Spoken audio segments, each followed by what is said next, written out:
এই যে আমাদের এখানে থালি, এটা কিরকম কি থালি, কোথাকার থালি একটু বলো তো। না এই জায়গাটার নাম যেন কি, উটি উটি पंकज भोजनवाला। ও কোথাকার पंकज भोजनवाला উটিকা উটিকা থালি, वेज थाली। হ্যাঁ উটিকা ভেজ থালি। আমি খিচুড়ি করছিলাম, এই যে খিচুড়ি চলে এসছে। আর এখানে আছে এটা মিষ্টি আছে, কি মিষ্টি জানি না, খেয়ে দেখতে গরম আছে। আর রুটির বদলে আমরা ভাত পেয়ে গেছি ফ্রিতে, ঠিক আছে। আর একজন তো খিচুড়ি আমাকে খেতে দেবে না, তাও আমি খিচুড়ি পেয়েছি, আর সৌভাগ্য বুঝতে পেরে গেছি ওরা। আর এতগুলো আমরা ভাত পেয়েছি, হ্যাঁ এখন খাচ্ছি। আর এখানে কিন্তু প্লাস্টিকের বোতল অ্যালাউ নেই, করে 5 লিটার জল আমরা খাচ্ছি। হ্যাঁ এই বড় বোতলটা ক্যারি করে নিয়ে যেতে হয় সব জায়গায়।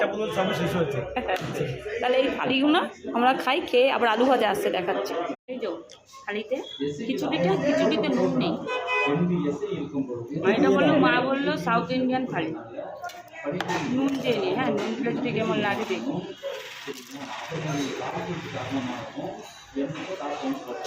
নুন দিচ্ছি, নুন দিয়ে যদি ভালো লাগে।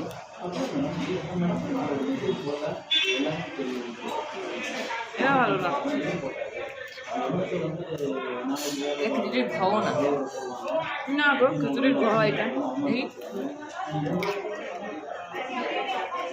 এটা খিচুড়ি ঘয় শূন্য রকম। হ্যাঁ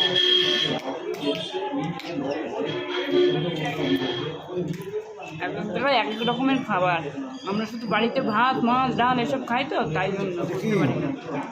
এটা মানে তরকার ডাল দিচ্ছিলাম না ও খাবো না, ইচ্ছা করে আমার খাইও মানে পনির।